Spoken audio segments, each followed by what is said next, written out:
gilid ka na po dito. Para pag may isang masakyan dito, na hindi ka na ma-extra. Itong, yan. So, imbis na side mirror, balikat ang tapat mo dito. Okay, stop. Yes, ganyan na. And, todo mo na manibela mo papunta dito. Kasi papupuntay mo na yung sakyan mo dito sa kanan. Yan ang parking namin naman. Yes po. Yan. So, ang mata mo, dyan side mirror na yan, ito kailangan makita mo to. No? Okay? Yung napapardaan mo, yung dulong yun. Okay? Kailangan makita mo lang yun. Slow down ka lang. Konti pa. Konti. Stop. Yan. Ang gitna. Okay na? Nakita mo na? Ang gitna mo na. Gitna. 1, 2. Then, tapat mo yung gulong mo doon. Sa kanyang side. Ano? Okay? Kung sa ano ay right side niya. No? Tapat mo yung gulong mo. Kasi tumapat lang yan. Okay na yan. Tapat na ba siya?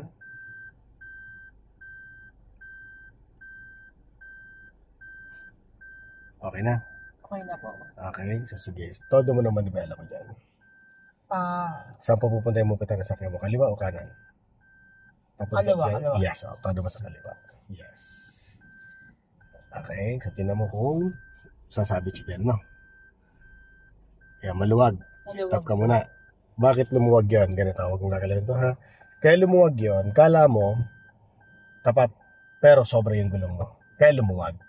Pero okay lang naman yan. Okay nga yan, kasi safe naman yung tagiliran mo, no? So, pag lumuwag na ganyan, tingin ka kagad dito sa isang side mirror. Dahil sa mayroon ka namang camera dito, ito, lapitan mo ng konti. Kasi ito yung puta ng sakyan mo, malayo pa naman siya, lapit ka ng konti. Ano po? Okay? So, dyan wala ka ng problema kasi maluwag ka siya. Lapit ka pang konti. Yan. Yung tumulog na siya, stop mo na agad. No? Then, todo mo naman nabela mo sa kanan. Yan. Huwag mong kalimutan lang na ilagay sa drive. Yan. Aangat kasi natin to. Atras. Okay, stop na. Okay na yan. Todo mo na ulit siya. Yan. Ilagay mo sa reverse. Okay. So, dyan wala kang problema. Maluwag. Dito ang attention mo.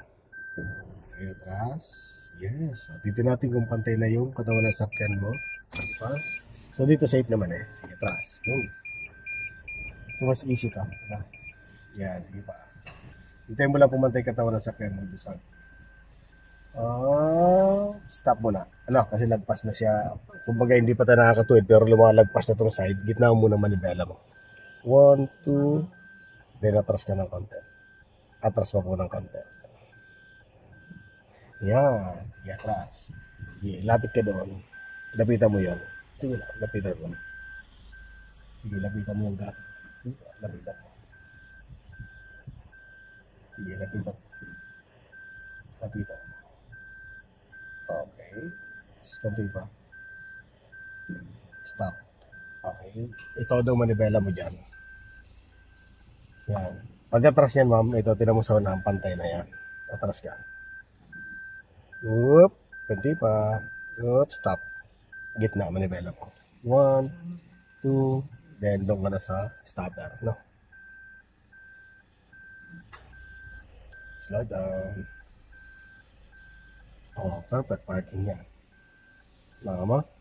So, yun ang pattern, ma'am, na gagawin natin. Babalik mo ng babalikan niya hanggang sa ma-perfect mo siya. No? So, step by step muna. Kailangan alam mo yung gagawin mo pag sumisikip. Ba't lumuwag? Di ba? Ba't lumuwag? Kasi sumobra yung gulong. Ba't sumikip? Kasi kulang pa, hindi pa nakapantay na isagad mo na agad. Yun ang dalawang rason doon. Dalawang adjust, dalawa rin yung gagawin mo. No? Pag sumikip or lumuwag lang. So, nakita mo yung pattern natin kanina? So, pillars lang ano. Pagpunta dito, nakita mo lang to. Kanan. Yes po, kasi pupunta mo sa kanan yung patan. No? Hanggang makita mo lang tong side na to. Nung makita mo na tong side na, gitna. Gigitna mo muna. Pag nakita mo na yung side na to, ito to yung uso niya. Pag nakita mo na yan, gitna. Then, aatras ka. Hanggang maitapat mo yung gulong mo dito. Pag naitapat mo na, pag tumapat ng gulong ka, kaliwa ka naman. No, then atras. Okay, yan na nga siya. Okay.